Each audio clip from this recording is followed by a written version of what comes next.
Here we go. That's my baby. I'm dying. That's my baby. We're going at it at 110%. I just want 5 minutes of happiness, please. Just give me 5 minutes. And they scored! They did it! Left,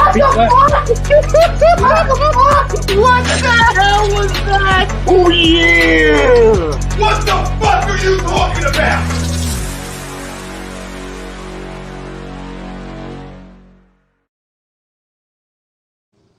Good evening, A2D Radio. It is another Saturday night, and you know what that means. It's time for your favorite wrestling podcast in this very ring. Coming at you live on Facebook, YouTube, Twitter, and Twitch. And if you're catching us on your streaming platforms at a later date, I may or may not be sorry for blowing out the speakers in your car while you listening to us on Apple Podcasts, Google Play, Spotify, Speaker, and all your other podcast services. My name is Ritz. What? I said blow up the speakers. You blew up my damn ears. Huh? Exactly. My name is Ritz. Hearing impaired over here is Butters, and it is the week after SummerSlam. It is the week after arguably the most important weekend in professional wrestling history in, God, the last 10 years. Maybe. I challenge you to put this up against a WrestleMania weekend. Nah. But before we get into that, let's pay some bills. Body Check Wellness, it's our show sponsor. They've been good to us. They allow us to do all the crazy shit that we do here on HUD Radio. They are a line of products that promote wellness, balance, and recovery by using the full potential of hemp. They come in extracts, blends, gummies, and topicals. Use promo code A2D for 25% off your order at bodycheckwellness.com. Dr. Paul Vidal at Specialized Physical Therapy, LLC. You can check him out at his 2 locations in Burlington and Cherry Hill, New Jersey, or on the web, specializedphysicaltherapy.com. He's our doc. Make him yours. That's Dr. Paul Vidal at Specialized Physical Therapy.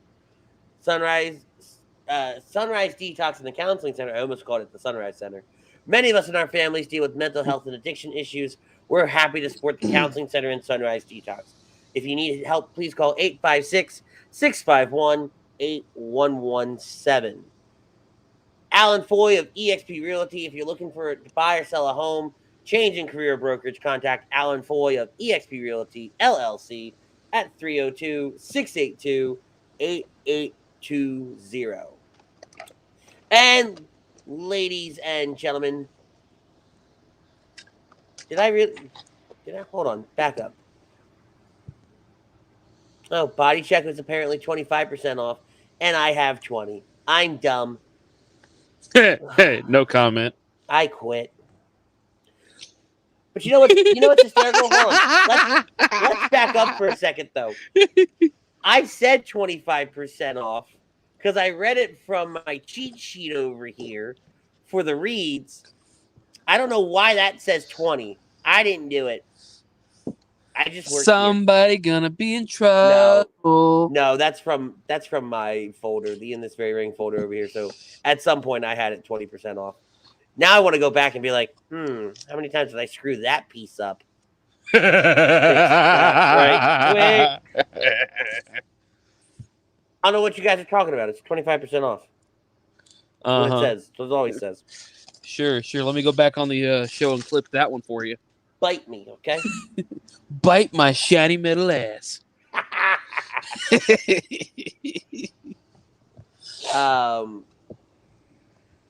Manscaped, get 20% off and free shipping with code HUD at manscaped.com. Unlock your confidence and always use the right tools for the job with Manscaped. Come on, some of y'all know you need it. Shit. We're just calling people out the gate. Our poll question brought to you by Manscaped. CM Punk's return marked a shift in the landscape of pro wrestling. Agree, disagree. Before we get to it, let's go to the chat. We got Hockey Happy Hour and now North Carolina native Brian Daly chiming in. What's up? Hi, Bri. The Godfather telling me how much I suck at the reads, apparently. Getting called out by the boss man. It's great when the boss comes on Aaron, he doesn't even have to come on like the screen. He just shows up in the chat and be like, hey, by the way, you're doing a bad job. Do better. Tom Arnone says, let's talk about it. He's jumped over to the YouTube chat. And you see that little button right next to Tom's name? Well, what does that mean? That means you get to become a member. You can become an A2D No Notes member for $9.99 a month. You can get some amazing perks, including shout-outs, members-only shows, appearances, and weekly picks from Nate Moss and his team on the Money Pot Podcast. Join us today. The Laker Crumb, Ralph Delavecchio says, my guys. What's up, Ralphie? Chris Lentz, Awesome Kong retires from pro wrestling tonight. Yeah, I did. We were actually just talking about that before we came on the air. We're going to get into it probably a little bit later during the run-in section. Not going to lie, though. Her ice cream comment had me rolling. Oh, she had an ice cream comment? Yeah, she said Gail Kim was the only one that could get her off the couch. I mean, think of all the ice cream. Damn. From all the tasty ice cream. Damn. CM Punk's return marked a shift in the landscape of pro wrestling. Do you agree or disagree? Let's set the stage. It's Friday night, 1 week ago, Chicago, Illinois, AEW Rampage, Episode 2. And it's the most important announcement in pro wrestling history, according to Tony Khan. And what is it? What is it? The Second City Saint, the voice of the voiceless, CM Punk, returns to pro wrestling and is now all elite. With a fantastic promo for their first segment, a 15-minute promo, the crowd in Chicago was electric. Duh. Hot, white hot. You couldn't even hear the music. They had to edit. Really couldn't. They had to edit their social media just so you could hear the music. Which, in my opinion, is fantastic. That's how you know a crowd's white hot. That's how you know a crowd has been wanting something for this long. 10 years, was it? No? 7 years. 7 years. 7 years. So what do you think, though? Will it change the landscape of professional wrestling? I gotta kind of agree. I mean, agree, yes. I'm on the fence with this one, honestly. Because, in a way, yes, I see it's changing. Everybody's scrambling. Punk's back. They're scrambling to do something better. People are scrambling, to find a talent that's Punk-worthy, and you're not going to find it right now. I'm sorry. It's just there's nobody that's going to come back that's going to make you go, CM Punk, you're on the sidelines again. I like this one better. This one's going to show me more. Because right now, WWE, you tried with SummerSlam. You didn't make it as high as Punk.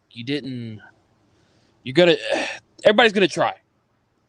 But I think we are going to see something, some better wrestling. I think we are going to see I have to agree now that we are going to see a shift to where there's going to be a better product going forward from all around. Not just WWE, but just all around in general. Everybody's trying to sign these better talents that have been released. Everybody's trying to, put on better shows. Everybody's back, live crowds. So it's definitely going to be something that's going to be white hot, ready to go. CM Punk's return. Woohoo! See, and I agree. I agree that it marked a shift in the landscape of pro wrestling. And let me break it down for you. Okay? Whether it was a rapid response, something that we knew was coming and we had it planned, whatever the case may be, you look at CM Punk comes back to pro wrestling. The next night, Becky Lynch makes her return, and Brock Lesnar. Right? We know the Becky Lynch return was planned. We're still slowly finding out things about Brock. Some are saying last minute. Some are saying it was planned, about a week and a half before, which in my opinion is still last minute when you're talking WWE. Oh yeah, by God, that would be a response to a possible CM Punk on Rampage. So they were expecting CM Punk to be back on Rampage, right? So they had to amp it up, right? But I think that we will see a shift, and especially in that first promo, CM Punk calls out Darby Allen. You see Darby Allen high in the rafters with Sting, and we know next week next Sunday, matter of fact, it will be CM Punk versus Darby Allen at All Out. And CM Punk's return is a catalyst. It is, in my opinion, the first of many that we're going to see over the next several weeks, several months of these recently released stars coming back. You know, Malachi Black was a big one recently as well. And Malachi kind of set the stage. He laid the groundwork. And then CM Punk came in and said, I got this, kid. Right? And went out there and just kicked the door down. And I don't take anything away from Malachi Black or Miro or MJF or any of these guys that have been doing what they've been doing on AEW and just killing it out there. But CM Punk, it was long awaited, right? You can go back a year, you can go back 2 years, you can go back 3 years, or even 4 years, right? And especially during the trial, the CM Punk WWE trial, a lot of different things were said about Punk. A lot of different things were said about the business. Punk said a lot of things. Personalities, superstars, us as fans, we all said different things. And a lot of people were over Punk for a while. I know I was. Yeah, at that time it was I was very over because Punk. the hype for Punk to come back was dying down. It was near death. I mean, AEW is the only thing, honestly and truly, that revived the whole hey, Punk back. Well, it's not even that. It got more of, and oddly enough, the guy had no control over it. It got annoying. Every city you'd go to, if there was something that people didn't like, a CM Punk chant would start. Yep. Right? We were at countless Raws, Smackdowns, and CM Punk chants would break out for no real reason. Right? I mean, other than we're just not happy with the product. Correct. And that was a time where it was like CM Punk being here doesn't magically fix the product. No. At that point, right? And even now, right? But CM Punk's not coming in to fix a product. He's coming in to say, you know what? Here's somebody different. And here's somebody that can play. Because Punk could have very easily gone to Impact or Ring of Honor or New Japan or whatever. Mm-hmm. But he wanted to play on a main stage. And let's be real. When CM Punk left, Impact was on its decline. Ring of Honor was still considered an indie. It was probably the most notable indie promotion, but they weren't doing what they were doing yet. They were slowly getting there. New Japan was New Japan, and I don't think Punk would have been accepted over there. Everybody loved New Japan, but I kind of agree. I don't think Punk would have been. I don't think he would have fit over there in general. Not so much either. Not so much as being accepted. I don't think he would have really fit over there. There'd have been a couple wrestlers, yes, he'd have had good programs with, but other than that, I don't think he would have fit. I mean, I gotta agree with you on that one. That's a.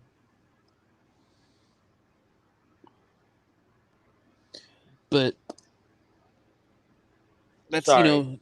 No, you're good. That's neither to say. I mean, we got, like you said, he's opening up a door for all these other wrestlers to come out of the woodworks and to show themselves. Hey, the fans are back. They're white hot. They want to see something. They want to see me, but they also want to see something new. Show everybody what you have. Don't let them down. Give them the product they want.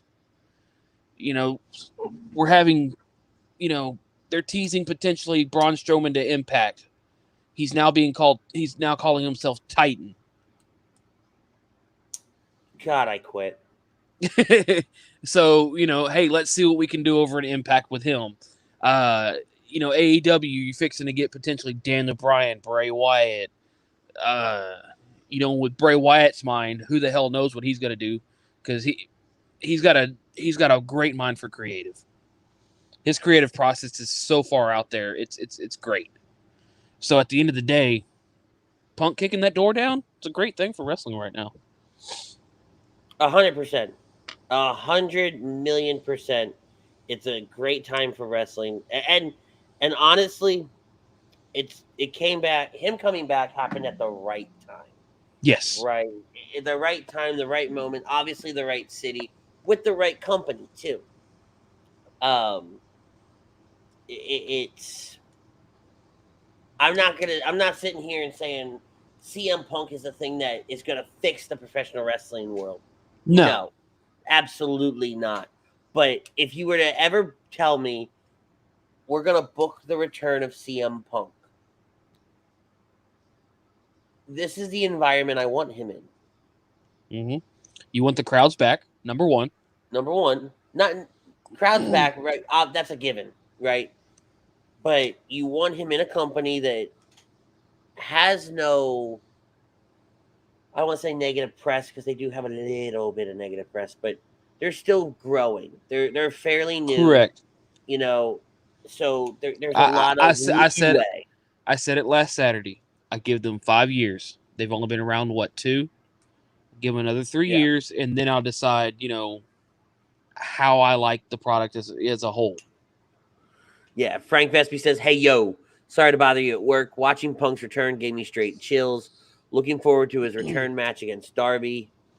Which he I wants feel his ice cream. Oh, Lord. I feel like they're going to tear the house down. I do, too. We're going to get into it in a second. I also loved his tease of Daniel Bryan when the crowd did the yes chants. Pete Evans, yo, fam. He's going to say that poll is to be determined simply because long-term shift progress, they have to now use him right. Simply because for long-term shift. And I think they will. And that goes back to what I was saying about booking his return. Are the people in place that are going to be able to utilize him right? And look at the evidence to support that. You have Miro. Mm-hmm. You have Cody Rhodes.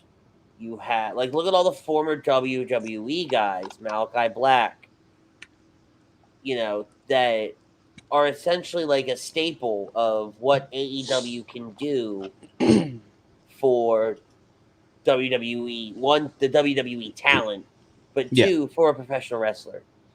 It elevated guys like Sammy Guevara, MJF. Man, look how great MJF is doing right now on his own. Yes. Brian Cage, all these guys. Jurassic Express. Oh my God, they're white hot right now. He's even white hotter. Private Party. All these guys were, if you were a diehard, true wrestling fan, and not saying if you're not a diehard fan, you're not a true fan, but if you were somebody that had a passion for this business and that just can't get enough of it, these were names you knew. Yep. But if you were somebody, because I was like this, and I still kind of am, that just turns on the weekly product, doesn't really look at the independent scenes too much,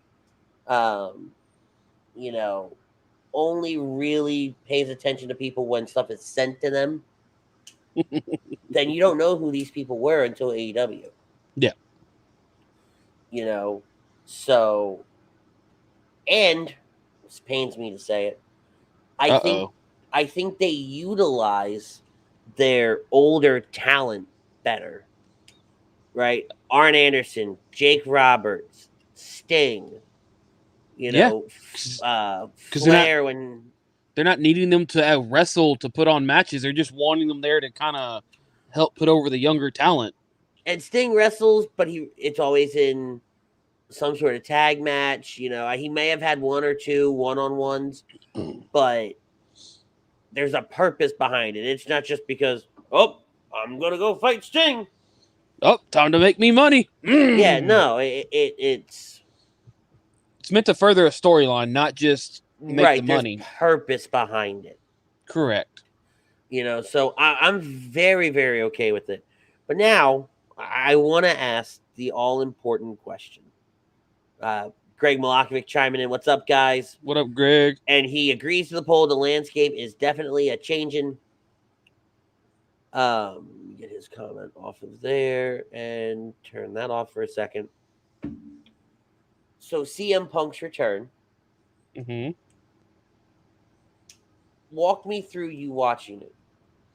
Reactions, feelings, right? Listening to the promo.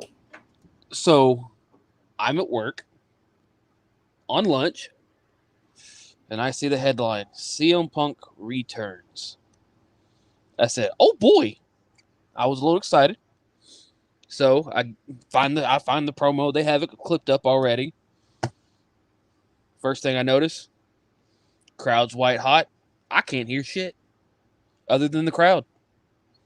I can't hear a damn thing. I was like, I want to hear that music live again. But you can't hear it. He comes out, and you're just like, yes. Ah, it's Punk. He's back. I'm trying to hold my excitement in because I'm in the lunchroom. I don't need to be screaming out in the lunchroom. Oh, my God. Yes, you do.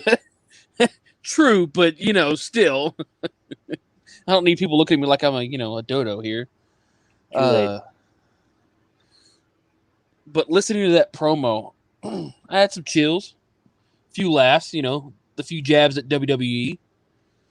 But overall, I was excited. I was excited, Yes, I'm always excited for wrestling. Don't get me wrong.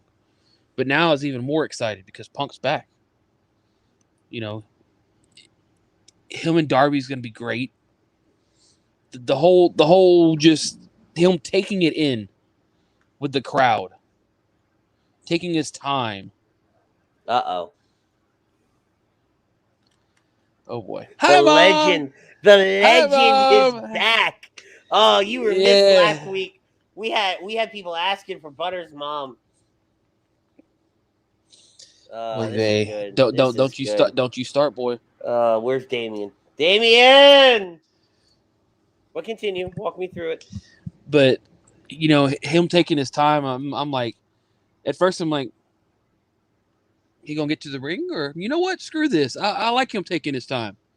You gotta see. You gotta enjoy the moment. And then, because after 7 years, because when he came back on Fox in WWE, there really wasn't no crowd. There wasn't none of that big hype reaction. But coming back to this, the crowd, the chills and the goosebumps. I mean, I was just getting them just watching it. Oh yeah, as if I was there myself. Greg, I watched it live. I didn't even DVR it and watched it after the fact. I watched it live. That should tell you my thoughts. And Greg never watches anything live. I think if Greg had it his way, I don't think he'd watch sports live. Right? Like football, baseball, and all that other jazz. But, so for me, right, I was getting ready to leave the house. We had talked, because we knew it was coming, right? Yep. Do I jump on the computer at home and try to watch it? Do I do this? Do I do that? Like what do I do? Right? How do I make this work in the best interest for me? And I finally settled on, all right, I'm going to get in the truck. I'm waiting for an address because I'm going to pick up a friend. I'm going to get in the truck. I'm going to put it on. So when she sends me her address, all I got to do is click and I can go, right? But I don't want to have to be like, oh, I got to turn everything off. And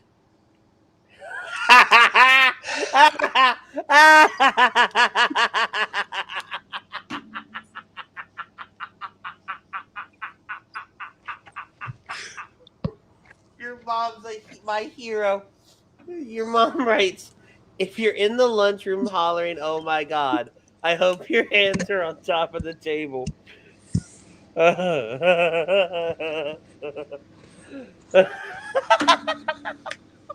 Okay, I gotta get it together. This is good. I like this. I like when mom comes to play. So I'm waiting for the address and I'm watching it, and like I can feel the excitement and the energy building because I know what's coming. Like I know it's CM Punk. Mm-hmm.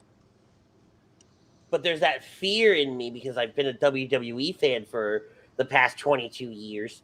Oh my God, they're going to screw us. And they're going to not give me Punk. And they're going to give me like Daniel Bryan, which wouldn't be bad. But it's like, I saw Bryan 3 months ago. No, see, that'd be the ultimate swerve, though. Who said anything about CM Punk? We're going to give you Bryan. And what would suck is like the crowd would be like, there'd be a moment of wait, what? And then they would react, but they'd be like, wait, what? And Chicago would have booed them. Oh, yeah. No, being in Chicago, you'd have gotten booed right out the damn venue. They wouldn't have even let you wrestle. You just been booed out the venue. You'd have been done. There ain't no way in hell that you'd last in that venue if you didn't show up, Punk. I mean, the fact that he even opened the show was amazing. But Exactly. then again, I guess you kind of had to open with it. Otherwise, you'd have had the wrestling. You'd have had CM Punk chants throughout the entire wrestling, and it would have just been all for naught. Well, and so it happens, right? You get the build, and they do it very, very like Rock gonna host WrestleMania kind of feel. Like they pan the crowd, Yeah, whatever, and that guitar hits the and I went, oh my god. I lost it. I was like, yeah, let's go, yeah. Like I got like insta hype, right? And he comes out, and there's some pandering, and there's some walking, and then he just takes it in. And this is where CM Punk is so good at what he does. It becomes such a real moment when he stands there at the bottom of the ramp before he gives anybody a hug or jumps into the crowd or whatever. He just takes it all in.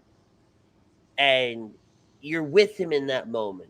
You know, so like I don't give the guy the fact that one guy cried, right? I don't know if I would be bawling my eyes out like that, but I can feel the emotion. That's what right, and I was home. The emotion was there. I mean, for that return, wanting that return, people have been wanting CM Punk for longer than you waited for so long for it, and you were teased for so long for it though too.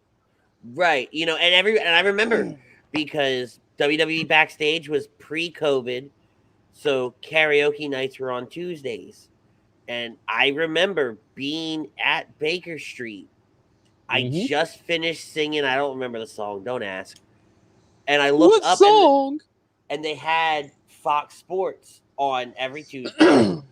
And I see CM Punk walk out. You can't hear shit, but I just look up and there's a WWE logo and there's CM Punk on the TV. And I went, excuse the fuck out of me, what? And I remember after that it was, all right, when's he coming back? And we talked about the Rumble in 2020. Right? Yep. Because he was teasing starting to get ring ready again. And I was like, you know, Punk could be 2020 in Houston. Yep. That was the only night where I said, if they're gonna do it, you do it here, you do it now. Right? It ultimately didn't happen. Nope. But you got Edge. We did get Edge. That was kick ass. But seeing him in Chicago, you know, in a wrestling arena, his first time in an arena in 7 years, and just being in that moment, there is an emotional side to it. So I could only guess what it was like being there. You know, because to your point, you say we've all waited 7 years for this. And it's a culmination of 7 years of waiting and wondering and hoping and praying and correct. What's going to happen to the business? What's going to happen to Punk? Is what's next for Punk? You know? And then he starts talking. And here's where I take issue. And mind you, that man could have taken up the entire hour of the show. I wouldn't have cared. Correct. Because the promo was great. But he says he left the wrestling world, and I forget the specific day, and he didn't come back until, you know, August 20th, 2021. So you mean to tell me that your rise to stardom doesn't exist. Mm. Like, you're taken as a nobody out of Ring of Honor, and you're put in WWE. You wrestle at Survivor Series 2006 in Philly with the Hardys and D-Generation X. You guys clean sweep them, Mm-hmm. but none of that mattered. I mean, You he wrestled The Undertaker, The Rock, John Cena. You were there for the Yes Movement. for the ECW revival where he started. Well, you weren't there for the Yes Movement, but you were there for the beginning of Daniel Bryan. Mm-hmm. You know, like all of these different things. He left right as the Yes Movement was about to get it moving. Yeah, but none of that mattered. I'm sorry, I can't. I can't at all. I was going to say his match with the Undertaker was an amazing WrestleMania match. It was one of the great Taker matches, at least in my eyes. Yeah, it was. You know, and then like you said, you wrestled The Rock. I mean, yeah, you got your ass whooped, but still, The Rock. I mean, I think anybody would love to just some of those names that he's wrestled. John Cena, walk out of the arena with the belt, even though, you know, you had signed a contract beforehand, but still not everybody knew that. Everybody thought that was the greatest thing. He thought he was pulling a Medusa. I mean, come on. It was phenomenal. Some of these greatest moments. And it's just... Yeah, it's the one thing that didn't sit with me. And it's the one nitpick I have about it. What I did like was he was like, there's some young talent back there, and then there are some people I owe receipts to. Who, pray tell, do you owe a receipt to, sir? I'm trying to think. Why? And can we see that now, please? I'm trying to think of who's in AEW right now that he owes a receipt to. Right? Jericho, maybe? Hardy? I don't know. Christian? Maybe. Like I'm even trying to think of, you know, his TNA days, his Ring of Honor days. Like, who back there does he owe a receipt to? So it's interesting, to say the least. And then he calls out Darby Allen, and that, like, I've never spent money. I take that back. No, because I ended up, you know, lying to my cable company and got that for free. But I've never spent money on... He said it online. They're coming after you now. Fuck off. I've never spent money on another promotion's pay-per-views before. Mm-hmm. I am getting all out next week. I am watching that match. I don't give a damn. I mean, I do because of what I think is going to happen, right? You know, with Daniel Bryan and all this other shit. I don't give a damn about the rest of the show. I just want to see that match.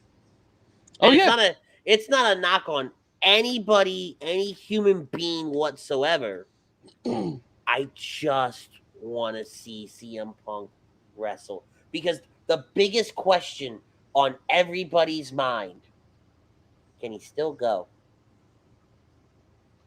Can he still do what he has done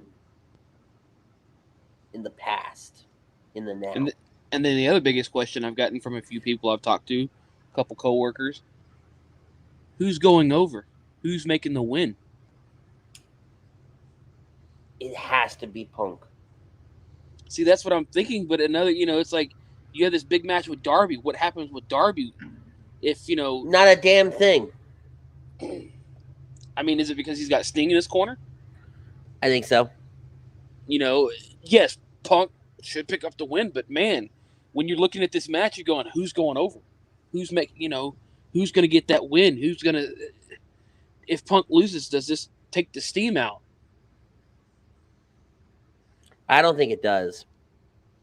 You know, yes, if he loses, you know, him putting over Darby, good job for him. But again, Does this take the steam out of the steam engine that's running through the tracks, plowing through all the barriers?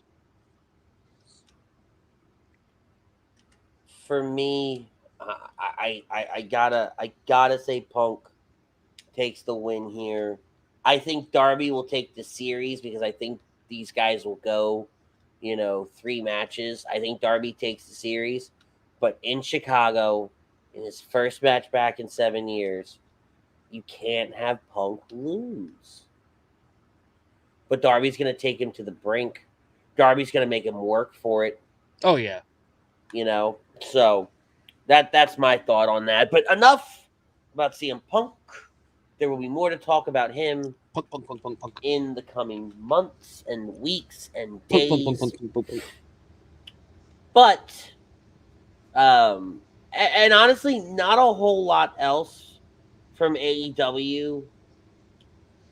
No, I mean, we got the Lucha Brothers. And I mean, in as a whole, right? Because I was talking to Jax last night about it. Was that last night? Yeah, last night.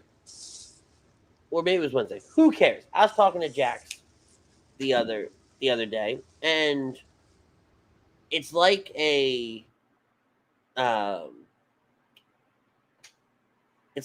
after WrestleMania, right? Raw after WrestleMania is hot. It's awesome. It's the energy is electric. But then the next couple shows after that, they kind of lack a little. They kind of, and it's not to take away from anything because it's always good stuff, but it's like, meh. You set the bar so damn high that it can't be reached. Yeah. Right? So, I mean, and really, when you look at AEW and all this other stuff, it's all leading up to All Out. Bryce Blackwell is saying, AEW, ready for All Out, sees a 5-star pay-per-view, and he expects the shows to pick up next week, and so do I. I 100% expect all the shows to kind of bring their A game over the next week.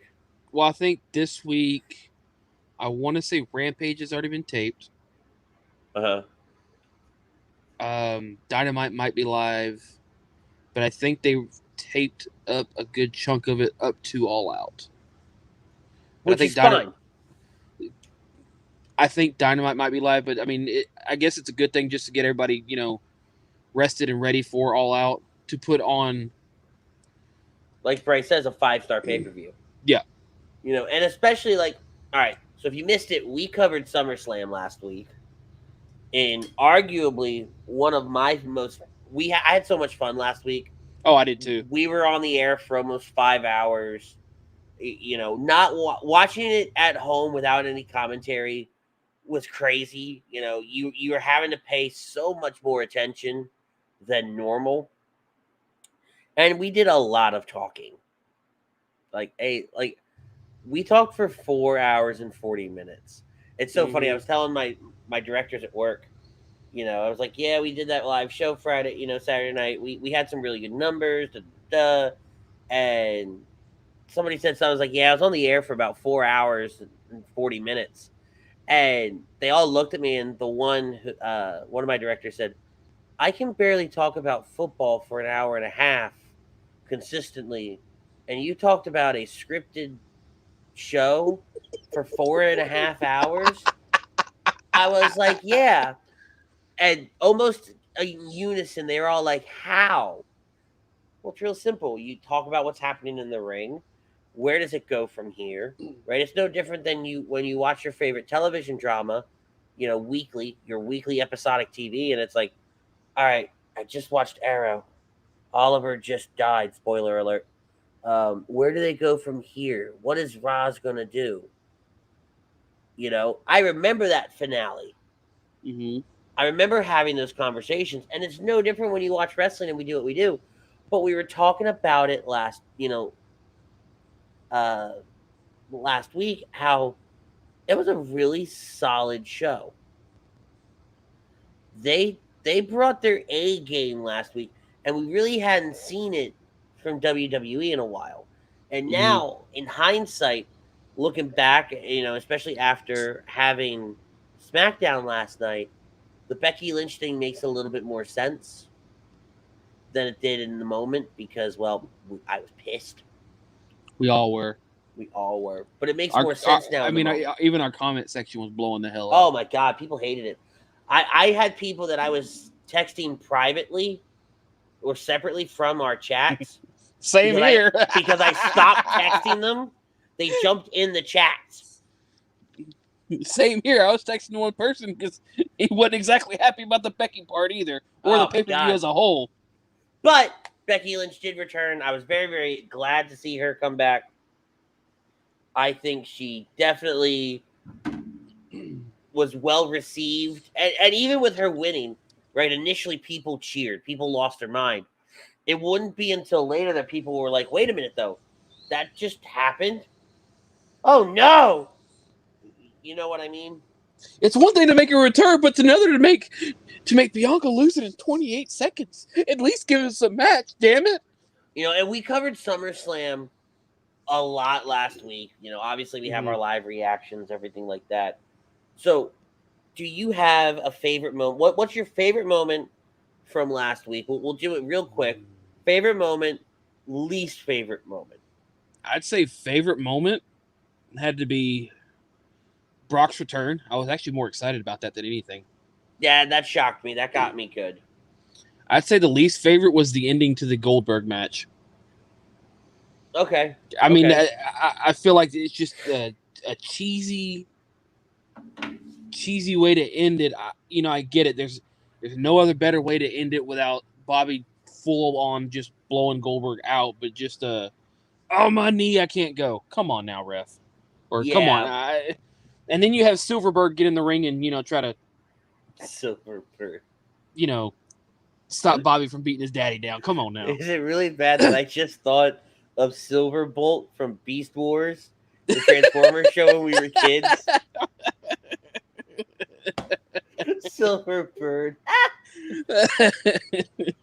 So for me, honestly, my favorite, my high point of the night, I can't believe these words are coming out of my mouth.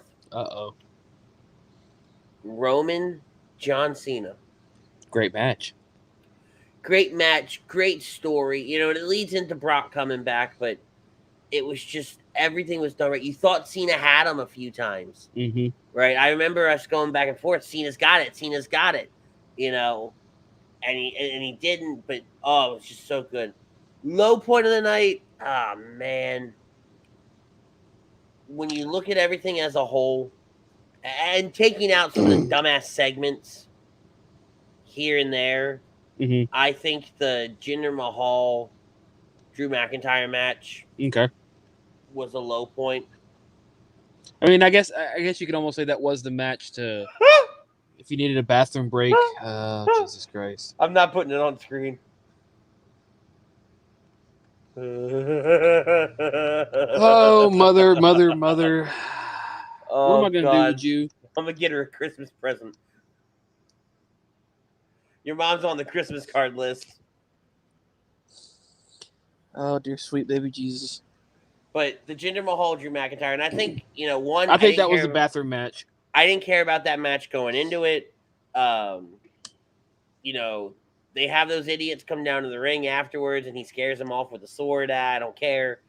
But, again, if you go back and watch us, we didn't pay attention to the match because we were still talking about the Becky Lynch return. Mm-hmm. They got bad place on the card, but when you look at the way their card flowed, everything was perfect. Everything sat where it should be. Big E and Corbin on the pre-show, and everything else is just kind of just fell into place perfect. Yep. But yeah, that was SummerSlam. Great show. Absolutely fantastic. I had a blast. And I think us doing the live reaction does rank it a little higher on my list as far as like shows of the year for me.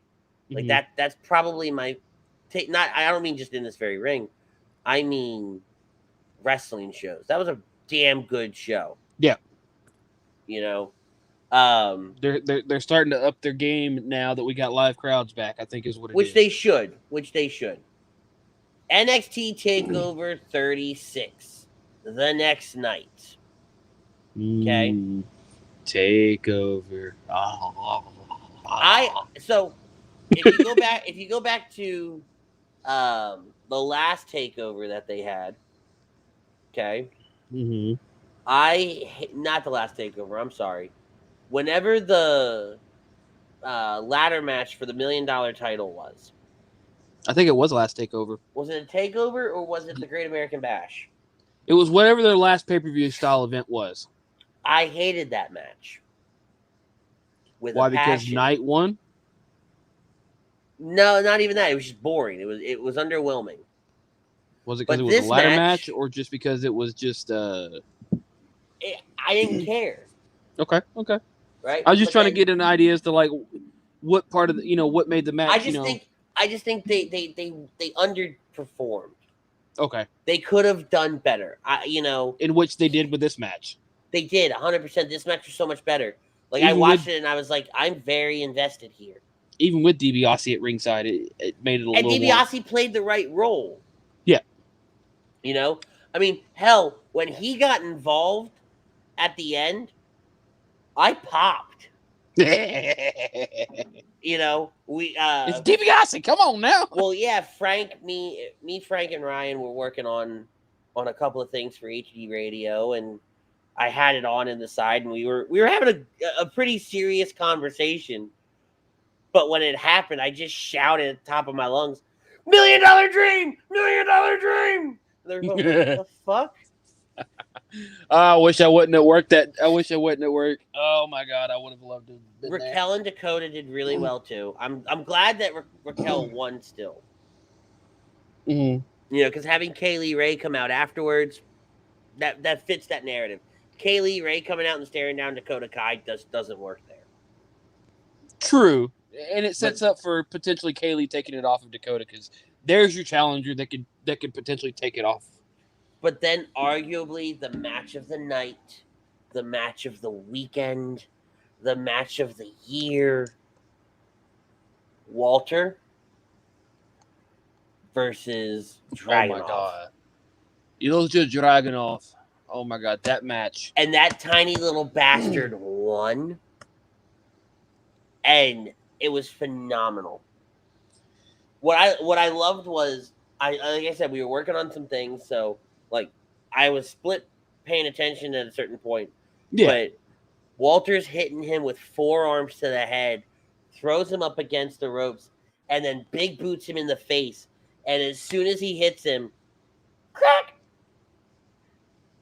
Busted Dragunov wide open. Not wide open, but enough. Yeah. Right? Which I thought was great.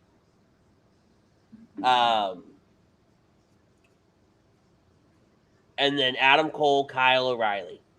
2 out of 3 falls match. What I didn't like was the first match happened pretty quickly. Right? Kyle gets that win pretty quick right out the gate. I kind of figured each man was going to win their prospective choice matches. I thought so too, but I didn't think that first one was going to happen so quickly. I mean, maybe they were just on a time crunch. That'd be my only thing. No, I doubt that. But I did like the fact that even though he was hung up on the ropes, he managed to get the submission. I know. That's something we've never seen before. And I seen that, and I said, what in the hell is going on? You're handcuffed to the ropes, but yet you somehow managed to get a submission hold in. I liked it. They said liked it a lot. They said the fans there were booing it, that they were, mad at the ending. But I liked it. It was something different, something we haven't seen, like you said, something we have not seen before. Give me that any day of the week. Well, like in the moment, I was like, oh, I don't know if I like this. I didn't like the handcuff spot. I definitely didn't like that. right? But then I was like, as it's going, I was like, I don't know if I like this. Well, because you're like, great, now Adam Cole just won. Right, but no, even when Kyle locks in the submission hold, like, I got excited. I was like, oh my God, he got him, right? But then he's still hung up here, right? Yeah. I'm like, I don't know, man. Like, it sat weird with me. Hindsight, having some time to process it and everything like that, I was like, you know what, though? No, I liked that. I liked it was different. It was new. It was a great spot, yeah. It was a fantastic spot. But like I said, with the rumors of Adam Cole leaving WWE, it makes sense. I'm liking that WWE is trying to at least swerve us a little when we see something that we're kind of, oh, well, there goes the ending. I already know the ending to this now. And then they just completely swerve you. Here lately, they've been doing that a little bit, and I'm really liking it. Yeah, and as they should. They should stop making things so God blessed predictable. I'm tired of the obviousness of WWE. Give me unpredictability. That's why I'm here, damn it. I'm here for the entertainment, not the boring.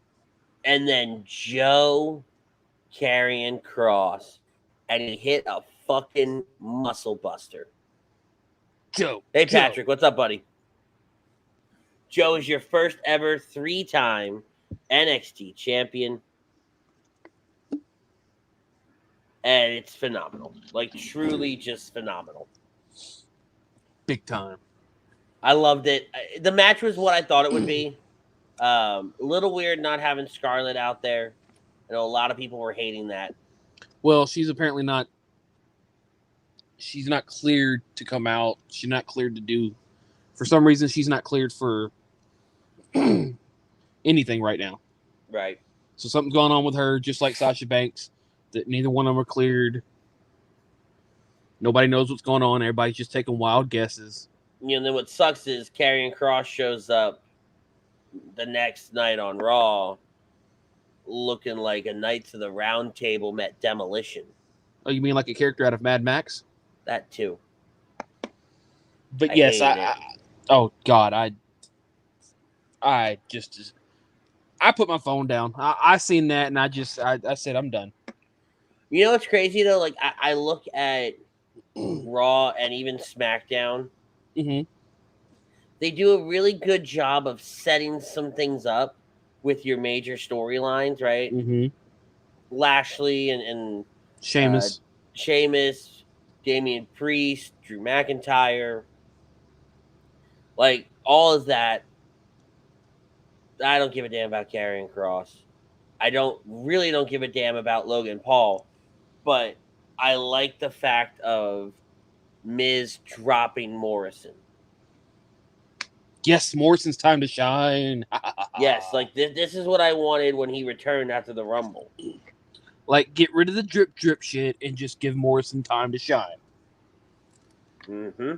I could go without seeing drip in his hair, okay? Like, but arguably when it comes to Monday Night Raw, my interest was more piqued in the Charlotte Flair segment. Why? Her potential new challenger in Alexa Bliss. I don't know. I don't know how I feel about that. You know, Alexa. All Alexa did was just come out and go. She just wanted to say hi. You know, Lily just wanted to say hi. You know, I do like the fact that we moved on from Eva Marie and Doudrop, and they're going to do their own thing, and they're going to have their own program, and it's going to be whatever it is. It's going to be next week. It's going to be something, that's for sure. Right. But, you know, just the fact that all she had to do was come out and go, Lily just wanted to say hi, and then walk off. You're like, new challenger. Exactly. A new challenger has approached, you know, so it's like. You know, and I like doing this with Charlotte. Mm-hmm. She's going to. Well, no, I I'm reading the results over here, to make sure I have the flow of everything right. Yeah. So I'm reading the next line, and the next line starts with he. I'm like, damn it. Todd Womack, Philly Dilly fam, Philly Dilly, Mr. Womack. Philly Dilly. You speaking of, reading from the sheets and, the mess up. Right. You sent me yours earlier today, and I'm trying to read through for today's, and all I see is you put on there Samoa Joe defeats Samoa Joe. Oh my God, no, I didn't. I said, huh? I didn't realize Samoa Joe had a match against himself. Son of a bitch. All right, so full disclosure on this. I wrote this. I mean, I'm pretty sure you wrote it on the fly. I mean, for today. I know we've both been busy lately. Yeah. Well, I'll have them fix that in the back end because I did not catch that. Why didn't you say something ahead of time? Because I caught it here in a minute before my phone restarted. Ding ding. I hate you so much. No, you love me. No, better yet, you love my mom, not me. What am I talking about here? Don't say it like that. That just makes it worse for you.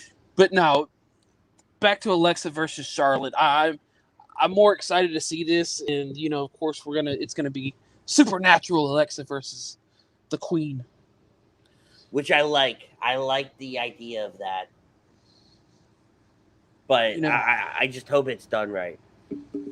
I think it will be. I think if they take their time with it and just kind of go with the flow, I think it'll be done right. I don't think it's going to be. I wouldn't expect it to be rushed. I feel like that's either going to be Charlotte's going to be her Extreme Rules, match, or we could save it for Survivor Series if we don't do the typical, brand versus brand Survivor Series. Well, with Becky having the title and Charlotte having the title, I think we're going to get Becky Charlotte. Right. Now, with the impending draft coming up soon, could we see a shift in the women being swapped? Becky to Raw? Yeah. Just only because... Maybe. Because the USA's pissed? Well, yeah.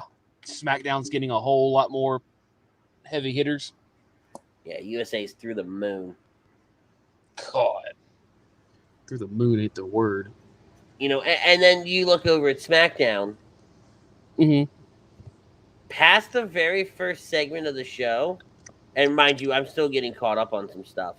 Yeah. But of what I've read, past that first segment of the show, up until Balor coming out. Oh my God, it was great segment. Right, the Balor segment was phenomenal. The opening segment was great. Everything else, I take it or leave it. Question: What's your thought on Happy Corbin now? Instead of sad, freaking broke Baron Corbin, we have Corbin back to being normalized. You want to know my thoughts? Oh, and he's trying to buy the Money in the Bank. I don't give a damn. I thought so. I just wanted to double check. That's all. Yeah. Todd goes, fuck Bliss. I can't support her. It's not her fault, but damn. I get it. She's an acquired taste. Both USA and Fox are pissed. I think also what he means about the Bliss thing is the whole Bray Wyatt thing. They gave his gimmick to her, is what a lot of people are getting at with that. I think they gave her all the ideas.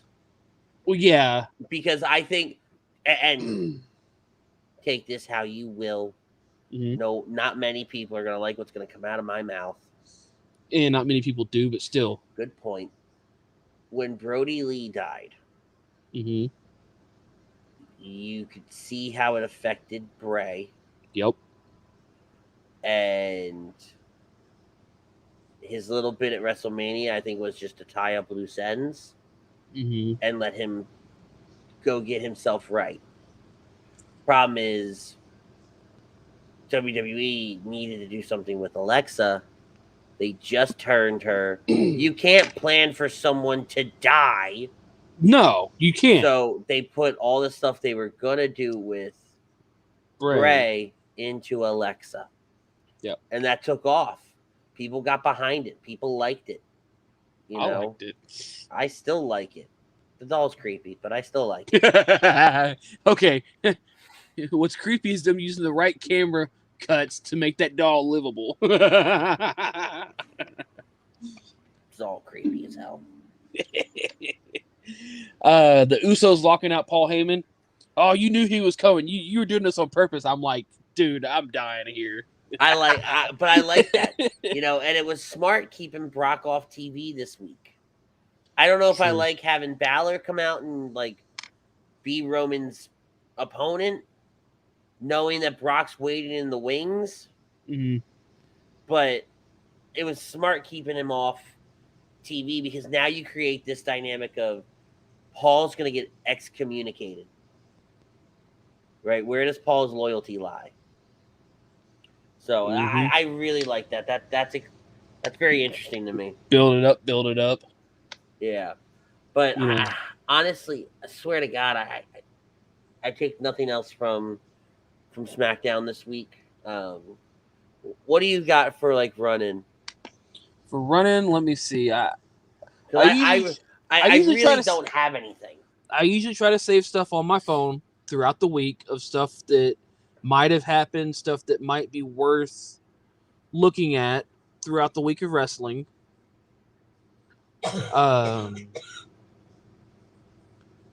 Let's see. The new NXT logo. Oh, yes. What are your thoughts, sir? My NXT logo. Thoughts. I mean, it to me, personally, I had to ask the question of, did they just give the rights to Nickelodeon? Because, dear God. So, I don't hate it. No.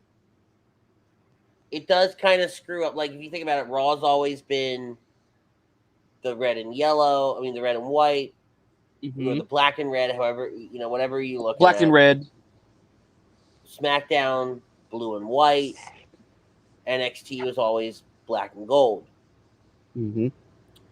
Now it's not that. So, is it one of those we're trying to really separate ourselves from the WWE dynamic? And if that's the case, then I'm okay with it.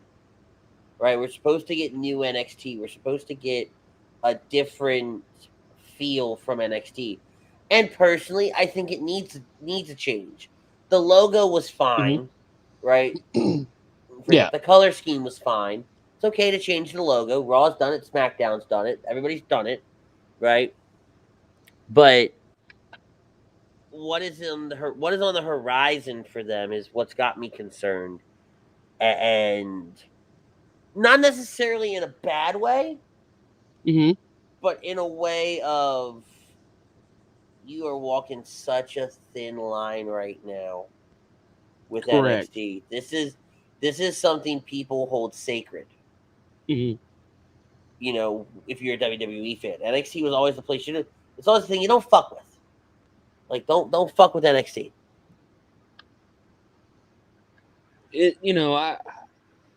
I seen it, and all these dirt sheets are scrambling because they're like, oh my God, Rapper Whale did he just leak the new NXT logo?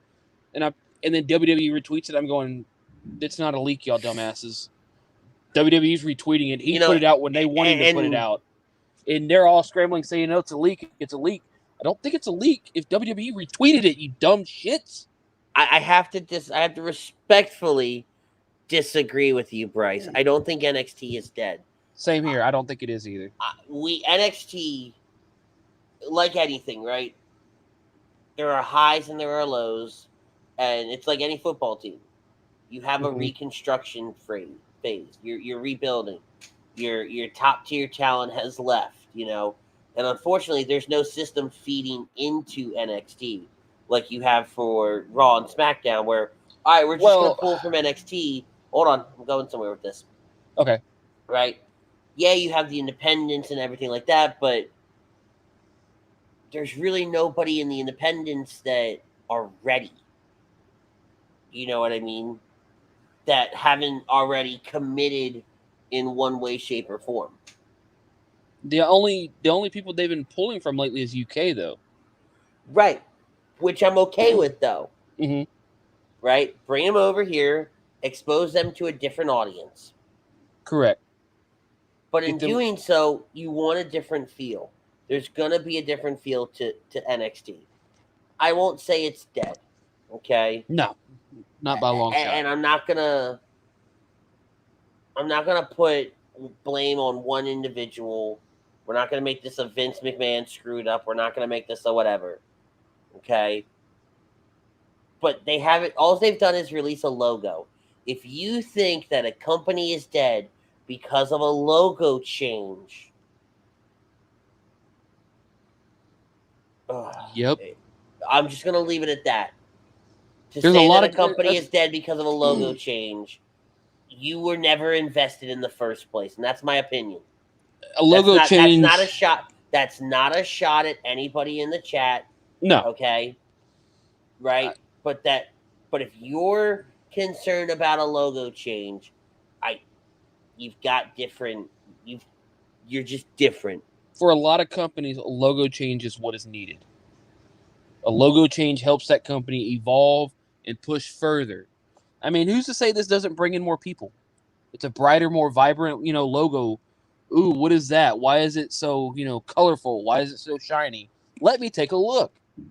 Let me see what's going on. And it doesn't hurt because NXT's looked the same since its inception. Mm-hmm. We've changed venues. You've tweaked the logo a little bit here, right? But it's looked the same. Where's the harm in saying, all right, we're gonna do a drastic change? I mean, look at Monday Night Raw. Look at Raw. Look at SmackDown. They've done multiple logo changes throughout the years. Yes, they might have kept the same colors, but they've always been a different. It's like Doctor Who. There we go. That's a good reference. So what that means is Doctor Who changes the Doctor every couple years, and you go through these phases where it's like, man, I hate this guy, and then about halfway through, you're like, okay. By the time the finale comes and you know they're leaving, you don't want them to go. Yep. You're in love with them. This is the best doctor on the planet. Right? And then we start the vicious cycle all over again. But that's what's happening here. Right, with NXT. We're going to be in a phase of, no, I don't like it. Because nobody likes change. No, God, no. Right? And I will say this. I will eat crow if it sucks. I will eat crow if they are going to bring back more of the competitive challenges. However, I'm okay if they bring back the competitive challenges in the right format and in the right dosage. Don't ruin what you've created because you want to bring back some of these physical challenges. I'm okay with, all right, we're going to, instead of putting this bullshit match on between two guys that nobody knows, nobody cares about, that is not going to go anywhere next week, we're going to do this challenge that's going to build a story between so-and-so and so-and-so. Where we're going to use the competitive challenges to help further a story between so-and-so and so-and-so. Right? Leading up to a match, leading up to this, leading up to that. So there are different ways you can do it, and I'll be okay with that. If you come back and it's just completely 2 hours of me watching guts, then I'm out. Right? And I will come back on the air and say, I was wrong. But until that time comes, everybody calm the fuck down. It's a logo. Stand down, red alert, put the guns back in the safe, and return to your post. Shit. Oh, I love it. God, I love it. But I'm done for the night. I'm done. We're gonna get out of here. We're gonna be back next week with some all out. I guess it'll be all out preview at that point. Oh right? yeah. We'll make a conscious effort to do a deep dive into all out preview. Hopefully, we'll have George Ken and Brew on with us next week, who can bring some more of that AEW flair. Because this is going to be a big show. It's going to be a good show for AEW. I think they're going to do well. I think that and they have to do well. And they have to hit all the right marks and all the right notes. But let's get out of here. Let's thank our sponsors. Body Check Wellness is a line of products that promote wellness, balance, and recovery by using the full potential of hemp. They come in extracts, blends, gummies, and topicals. Use promo code HUD for 25% off your order at bodycheckwellness.com. Dr. Paul Vidal at Specialized Physical Therapy, LLC, 2 locations in Burlington and Cherry Hill, New Jersey. He's our doc. Make him yours. SpecializedPhysicalTherapy.com is where you can find the doc on the web. Give him a call today. Tell him HUD Radio sent you. Many of us and our families deal with the mental health and addiction issues. We're happy to support the Counseling Center and Sunrise Detox. If you need help, please call 856-651-8117. Alan Foy of eXp Realty, 302-682-8820. That's the number you need to call if you're looking to buy or sell a home or you looking for a change in career brokerage. If you don't get him on the phone, check him out on the web, alan.foy at exprealty.com. Get 20% off and free shipping with code HUD at manscaped.com. Unlock your confidence and always use the right tools for the job with Manscaped. And then don't forget, guys, if you're not already, make sure you're checking out our HUD membership over on YouTube. It's $9.99 a month. You get appearance on shows, members-only streams, shout-outs, and weekly sports picks from Money Pot Podcast. If you play your cards right, you can win the money to cover your membership. What are you doing? Get a part of the game today. I'm Ritz. For Butters, we're going to get out of here. We will see you all next week right here on HUD Radio. Tell somebody you love them. Peace, love, and joy. We out. Peace.